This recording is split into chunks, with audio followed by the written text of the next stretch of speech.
Rikthehemi sërish në studio. Renis, po vazhdojmë bisedën tonë, ka shumë çështje, ka shumë panjohura, po besoj do të përpiqemi të sqarojmë. Ti mund ta dënosh personin që ka abuzuar, se kam ashtu. Unë mora vesh rastësisht një rast që një person i emigruar prej kohësh 30-40 vjet përpara, emigracioni i gjeti tani edhe ai si e mori. Domethënë se ka dhe njerëz të cilët për një periudhë të gjatë nuk janë akomoduar, nuk janë përshtatur në sistemin amerikan. Unë jam i opinionit se normalisht jam si avokat, por si qytetar i këtij komuniteti, si antar i këtij komuniteti tonë, edhe jo thjesht komuniteti tonë shqiptar, por edhe komuniteti tonë gjerë, sepse normalisht kemi, si unë edhe ju kemi shumë vite në Amerikë, kemi më shumë vite këtu se sa ne nga kemi ardhur. Kur bëj këtë analizë, e bëj në analizën dashur pa dashur, analizën pak më të gjerë. E them cili është roli i shtetit. Roli i shtetit, në fund fare, është përmirësoj jetën e njerëzve. Deri në atë pikë që shteti e përmirëson jetën e njerëzve, jetën e komunitetit, shteti duhet mburur, duhet lavdëruar, duhet të thonë faleminderit. Në atë pikë kur shteti nuk e përmirëson jetën e njerëzve, atëherë duhet futur brenda në jetën politike, në mënyrë që ndryshojmë ata aspekt shtetëror, të heqim ata njerëz që janë në krye të çfarëdo lloj organizate shtetërore, qoftë legjislativit, ekzekutivit, gjykatave më të tash, në mënyrë që të përmirësojmë jetën e njerëzve. Bëjmë ndryshimet e nevojshme. Në bazë të atij këndvështrimi, unë shikoj çdo aspekt ligjit. Do them, në këto raste, në aspektet e migracionit, nëse duam të përmirësojmë jetën e njerëzve, jetën e komunitetit tonë, çfarë do të bëjmë? Sepse kemi 300 vjet histori të këtij vendi, ku njerëzit vinë si emigrantë, se ky është vend emigrantësh.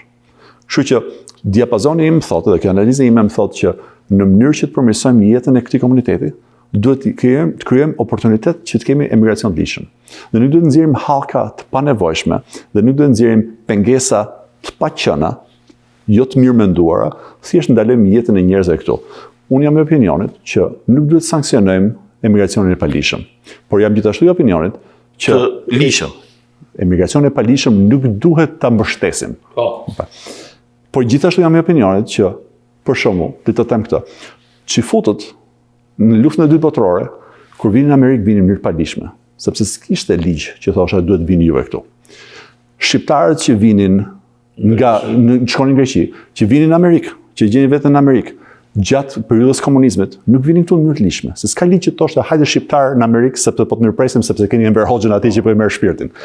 Nuk ekzistojnë gjëra të tilla. Atëherë çfarë krijojnë? Kemi kondita të tilla brenda përbrendave të drejtave që kemi nën kushtetut, që thosh që nëse ti vjen kërkon asil politik, duhet përfitosh prej asaj. Ajo është përmirësosh jetën e njerëzve. Ajo është kesh një ligj imigracioni që bën kuptim. Tani, a mund të themi neve që thjesht dikush që ka ardhur këtu, ka përdorur sistemin e imigracionit, nuk ka përfituar për sistemit e imigracionit, ka një farë mirë, ka bërë diçka gabim? Jo. Si ju njohim shumë raste, qoftë individual ose mund të t'jap statistika në bazë punës time, në profesionin tim, ku gjykata e imigracionit marrin vendime të gabuara lidhje me shumë prej shqiptarëve tanë. Dhe ata nuk përfitojnë për sistemet, po janë këtu për 30 vjetësh. S'kan bërë as krime, kanë krijuar familje, kanë punuar, kanë paguar taksa vit për vit, nuk kanë marrë mbrapa taksa siç marrin shumë prej nesh kur paguajmë më shumë nga ç'do duhet. Në një mënyrë kanë përmirësuar jetën tonë këtu, nëpërmjet prezencës tyre. Nuk kanë bërë, siç thash, nuk kanë bërë as krime, po kanë shkuar në kishe, kanë shkuar në xhamia, kanë shkuar te qe. Kanë rritur fëmijët e tyre. Fëmijët e tyre janë qytetarë amerikanë. Bashkëshortët e tyre janë qytetarë amerikanë. Atëherë, çfarë duhet të jetë roli i shtetit në mënyrë që përmirësojmë komunitetin tonë? Roli i shtetit duhet të jetë ai që i nxjerr këta përjashta? Jo. Roli i shtetit duhet të jetë ai që në një farë mënyrë krijon oportunitete ku komuniteti të ndihet i sigurt brenda. Dhe deri në atë pikë që unë mendoj që roli i shtetit këtu ka qenë të përmirësojë jetën tonë, siç sa më parë, unë do punoj absolutisht në mënyrë që të ndihmoj çdo aspekt dhe ta lavdëroj atë aspekt. Në momentin kur shteti pastaj merr vendime që ndikojnë familjet tona, ndikojnë komunitetin tonë, nxjerrin shqiptarët tanë përjashta, pa pasur pa bërë këtë lloj llogarish që nuk janë llogari trash, as janë shumë të holla, sepse janë llogari njerëzore. Atëherë unë do të kritikoja shtetin. Do thosha që këto janë vendime të gabuara. Dhe deri në farë pike, këto janë vendime të politikave të këto kohëve të fundit, sepse neve imigracioni ka ekzistuar për 300 vjetësh. Tani po i përjetojmë për të parë. Edhe një element tjetër më lindi si pyetje vetvetiu, kur merr të drejtën për të emigruar në Shtetet e Bashkuara. Ti përdor një person si garantues. Dhe ky person të garanton që do të ketë strehim, edhe ai ka aq të ardhura sa të ndihmojë ty. Në këtë mes mund të kapet personi në fjalë, s'ka pse të kapet sistemi. Po, absolutisht. Ju keni shumë drejt. Edhe faleminderit që e bëtë pyetje sepse kjo është pyetje shumë e vonë. Edhe në një farë mënyrë përgjigjja është e ndërtuar brenda asaj pyetje. Sepse është vërtet. Në mënyrë për çdo emigrant që të vi këtu me bashkim familjar, që të vinë në këtë Shtetet e Amerikës, duhet t'i dalë dikush garant. Garancia është për 5 vjet, është një garanci që nuk i bëhet individit. Një garanci që bëhet shtetit amerikan. Kontrata bëhet mes qytetarit amerikan që sponsorizon individin dhe shtetit amerikan, qeverisë federale. Ku thotë që për 5 vjet ky person nuk do marrë ndihmë ekonomike. Dhe nëse merr ndihmë ekonomike, çfarë lloji? S'ka asnjë gjë kënaqësi e personit, po nëse merr një diçka tillë që ai person nuk do kishte drejtën ta bënte atë. Individi që sponsorizon, i del garant shteti që do i paguajë mbrapa kokët për kokët. Dhe unë ti të them, sepse kemi rastet në brenda përmendur tonë, kur gjëra të tilla kanë ndodhur, kur shteti amerikan i ka vajtur nga mbrapa individëve për kërkuar pagesën kokët për kokët për gjithë shpenzimet që janë dhënë nga shteti individit. Atëherë, për mendimin tim, gjithçka është kopsitur. Ligji ka funksionuar absolutisht ashtu sikur se duhet. Po me argumenti i vendimit atëherë bie. Absolutisht. Tërditën e tërnatën. Se unë këtë mendova atëherë kjo pse jepet kjo garanci. Kjo fatkeqësia edhe është ajo pjesë e bisedës që bëmë më parë. Fatkeqësia këtu është që po bëjmë analizën e një problemi që është problem politik, po mundohemi të japim zgjidhje dhe analizën në bazë të profesionit, në bazë të ligjit. Kjo detyrimisht bëhet pak e komplikuar. Tash në këtë mes të marrim ca pyetje më konkrete. A duhet të vazhdojnë aplikantët të kryjnë këto pagesat?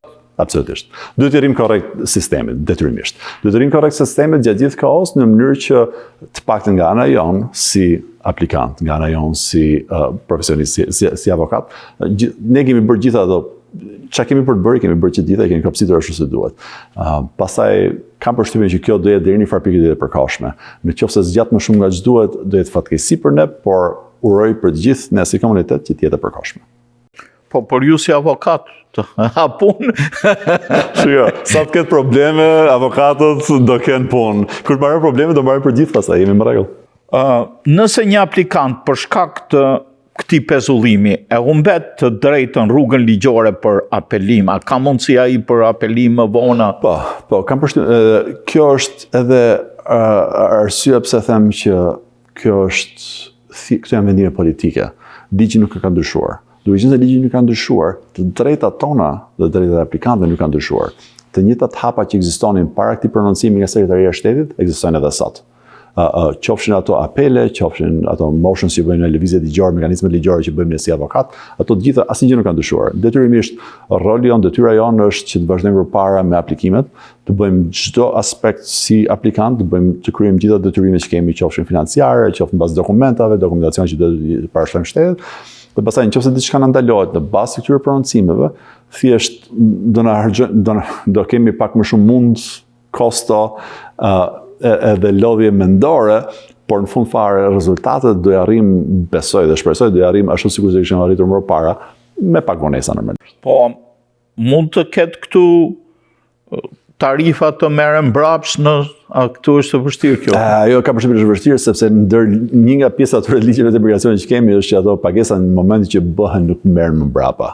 Logjika e do dhe kërkon që po, nëse shteti nuk po t'jep atë benefit që ti ke kërkuar, të t'japi atë lloj vendimmarrje që ti ke kërkuar, qoftë ajo pozitive apo negative, minimalisht nëse nuk duan ta marrin vendimin duhet të kthejnë të ardhurat që ke paguar për atë, po thjesht ligji i imigracionit nuk funksionon ashtu. I kanë dhënë drejtën që thjesht na zhvasin, po mos ta japin para mbrapa. Pra, po në rast se për shembull janë një familje e ndarë, për shembull burri është në Shqipëri, ende gruaja ka ardhur me green card, është këtu për një arsye apo tjetër, nuk kanë qenë celebruar ose tjetër, edhe ndodhen të ndarë. Në këtë moment, a duhet të vazhdojë procesi? Po, shiko, detyrimisht këshilla ime do të ishte gjithmonë që të procesin do të vazhdojmë deri në fund. Këto prononcime do ndalojnë përkohësisht, por në fund fare hapat tona duhet vazhdojnë. Është e nevojshme në mënyrë që të jemi konform ligjit, të jemi gjithmonë në rregull. Dhe nëse vendimmarrja që na ndalon nuk është në bazë ligjit ashtu sikur se është opinioni modest që ky nuk është vendimarrje në bazë ligjit, por është thjesht vendimarrje në bazë të politikave të një grupi që ka shtetin dorë sot, atëherë detyra jonë është të ecim përpara. Detyra për gjithë klientat tanë, për gjithë anëtarët e komunitetit tonë është të vazhdojmë përpara, për arsye se herë ta vonë do mbrinë aty ku duhet. Po ka një problem se shpeshherë ndodh që ndodhin pezullime mbyllje të qeverisë për shkak të vitit fiskal që përgjithsisht Amerikë është në tetor. Nëse vendimi zgjat për te këtij viti fiskal, u mbet automatikisht viza? Jo, ka disa lloj vizash që dikohen, por në lidhje me këto që është bërë prononcimi, në lidhje me këto lloj vizash, vizat e migracionit, ato janë pak ndryshe nga natyra e vizës. Kam përshtypjen që komenti juaj do ishte i saktë në lidhje nëse kjo do të ndikonte edhe vizat e llotarisë për shembull, sepse vizat e llotarisë ju keni shumë drejt, janë në bazë periodash shkollore specifike. Teknikisht në bazë prononcimit, Sekretari i Shtetit, vizat e llotarisë nuk po ndikohen. Ato janë pak ndryshe, por megjithatë u tha që do mund të hiqet dhe llotaria. Mund të hiqet llotaria fare. Po edhe ajo është pjesë e ligjit të migracionit, edhe ato e shoh pak të vështirë, por gjithçka ndodh normalisht. A duhet personat që janë këtu në SBA me status të përkohshëm të shmangin udhëtimet jashtë vendit, të shkojnë në Shqipëri? Kam përshtypjen që kjo është këshill më shumë këshill miqësor se sa këshilla e avokatit, po këshilla miqësore ime do ishte po. Duhet të evitojmë gjërat e tepërta sepse ky nuk është momenti që të bëjmë nga këto lloj rrugtimesh fatkeqësisht. Mund shkaktoj kjo një precedent, sidomos pa drejtësi ndaj vendeve të vogla? Absolutisht. Normalisht, si shikojmë aty ke lista e 75 shteteve, nuk shikojmë ato shtete që neve presim që të jenë shtete problematike aty. Po Rusia ishte vendimase. Po Rusia për arsye ato mund ta klasifikojmë në bazë të analizave të tjera. Ndërsa detyrimisht duke qenë se nuk shohim Itali, nuk shohim Gjermani, nuk shohim Francë, nëse nuk shohim Australi, Zeland. No habita për Serbinë. Po edhe unë habita, sepse në një farë mënyrë deri dje par dje po hidhin bomba ndaj Serbisë, edhe po për ndihmuar shqiptarët, ndërsa sot po hedhin bomba ndaj aplikimeve të shqiptarëve për ndihmuar Serbinë. Më duket shumë mbrapsht kjo, por kam përshtypjen që nuk edhe analiza që na ka sjellë këtë deri gjatë nuk është analizë saktë. Jo thjesht nga aspekti ligjor, por edhe në aspektin politik. Atëherë, avokat, ju faleminderit për këtë analizë mjaft të hollësishme të këtij problemi që i shqetëson përgjithsisht të gjithë shqiptarët, se mos herët ose vonë jemi në procese të bashkimeve familjare apo në procese të tjera të emigracionit të ligjshëm. Natyrisht ka dhe viza studentore apo viza punësimi apo viza të tjera, mund vi dikush edhe për kampionatin botëror, megjithatë këta nuk duan ta kufizojnë. Shpresoj që jo. Faleminderit që kënaqësia ime, faleminderit për kjo që normalisht është brenda për brenda atyre parametrave të punës time dhe ishte një kënaqësi që angazhohem që të paktën mundohemi të sqarojmë sadopak këto realitetet kundrejt këtyre lloj proceseve. Ju falenderoj te masa. Të dashur teleshikues, ishim këtu në një bisedë të drejt për drejt me avokatin Renis Nushaj. Trajtuam së bashku në rubrikën tonë Fjala e specialistit, pikërisht ato lajmërimet e fundit nga Sekretaria e Shtetit në lidhje me emigracionin, mbi pengesat për emigracionin, mbi ndalimin e emigrimit familjar apo emigrimit të tjerë bazuar në një vendim të fundit Sekretarisë së Shtetit. Miru takofshim në emisionet të tjera. Enis, faleminderit. Faleminderit juve.